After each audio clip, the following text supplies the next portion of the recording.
Welcome to the Anime Vanguards 4.5 update, and my initial tier list breakdown.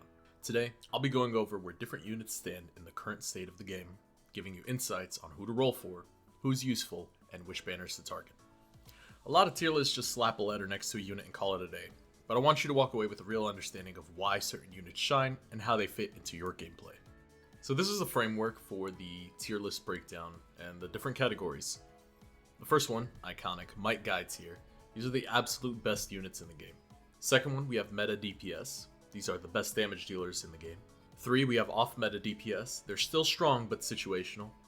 4, we have meta support. Must have supports that can fit into any team. 5, we have off meta supports. They're good but niche or overshadowed. 6, we have the garage. Units that are currently weak or unoptimized but may have future potential. And lastly, number 7, we have collectibles. Rare but mostly useless trophy units. You'll find that throughout the tier list, some units will have different icons and acronyms that indicate their special use cases. You'll find a legend at the bottom left of the tier list explaining what each of them means. Additionally, I've included a reroll symbol to answer the common question, so who should I roll for? I'm only recommending a few specific units because reroll resources are scarce and you don't want to waste them. I'll also include the best traits to aim for on those units. Starting from the bottom, collectibles. These are units you get from infinite leaderboard runs or tournaments, but they have little to no value in actual gameplay. The only decent one here is Broly, but he's super limited and unlikely to return. If he ever becomes tradable, he'll probably have insane value for being so rare, but not worth worrying about right now. The garage. Here we have the unused and outdated units. These are units that have fallen off or just don't fit into the current meta. They might become stronger in the future, but for now they're just sitting in the garage. Notable mentions, we got Zion Burn. Fire just isn't meta right now, and Choi just completely overshadows him with Intense Burn. Johnny has Infinite Spin. He had potential with the new crowd control changes, but he falls short and has no real space in the meta. Tough luck if you love these characters, they're just not worth bringing along right now. I think the saddest one here is probably Sukuna, just undeserving, and hopefully they fix him. Here we have the shelf. We only reach for these units if we need to, sometimes. Tournament specific, Tengen for Blast, Chine for Holy, maybe Archer for Blast, but his use case is very niche if we're talking about his ability, so yeah. Again, these are units that their DPS is not up to par with being in the meta, but you reach back for them when you need them for specific cases. Off-meta supports. Good but niche. These supports can work, but aren't a must-have. Julius has decent freeze, but he's outshined by newer units. Sasuke, one of the best stunners, but not a unit you bring to in every game. Kisuke, a great budget Alucard with 20% bonus damage via wounded. Sakura, super niche tech, needs specific teams to build around and make her work really well. Medea, only useful for double dungeon fights with the god statue. Gojo, his time stop is useful, but he's being phased out by stronger options. Not bad, just not priority picks. Notably, one unit that gets ranked very low on a lot of tier lists, but he's fairly decent on mine, is Uryu. I'd say he's a niche worldline tech. At the end of the day, he gets a lot of play just for his abilities, how strong he can be. So if you're curious about how I end up using him out there in the game, just swing by, check out the stream. There's a lot of footage on him already. Meta supports. Some of these are essential units. Now, the support units that are boxed in are the ones that can fit, plug and play into really any playstyle. Some key units here. Amelia, great freeze unit right now. Definitely one of the best freeze units out there. Alucard, full AoE bleed, making him super valuable because he triggers that wounded. Orihime, strong damage boost, must have support. I think her cleanse is very strong. Alligator, cheap meta slow unit.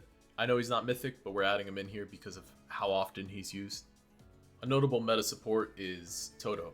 Even though he's regarded as niche in tech for some cases, his ability is so powerful, being able to swap with units and having a local cooldown, it just makes him meta. He's very powerful.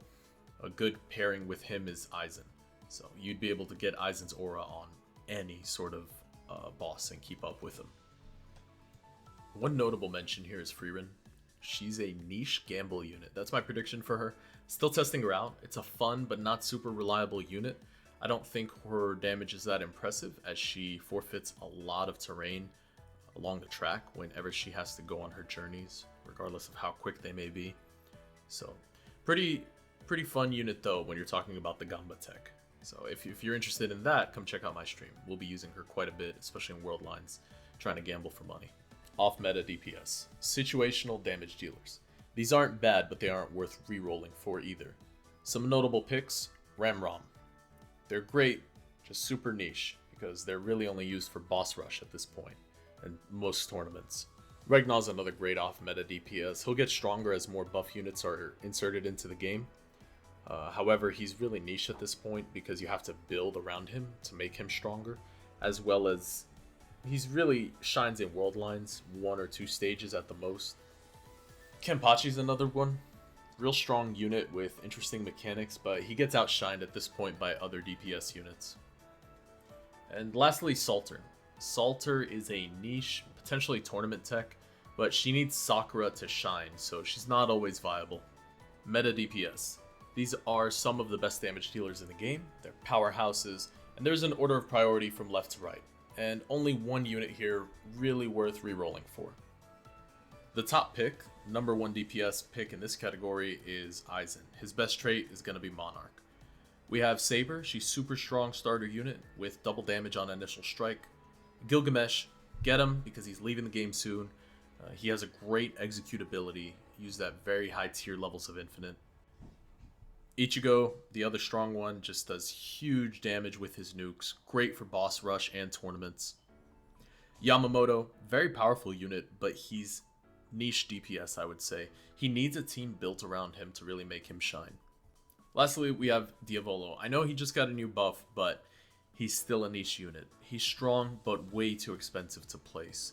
Really, the placement damage now is the best thing about him. He's too expensive to upgrade all the way, or even to his ability. It's not something you would frequently want to do in the first place. Lastly, Might Guide tier. Just having some fun naming this. These are the Madara declares you the strongest type of units. So the top 3 must have. From left to right, Song Joon-woo, number 1, strongest unit in the game right now. Priority is high. Best trait, Monarch. Definitely reroll if you can. Reroll and keep Deadeye only for Infinite.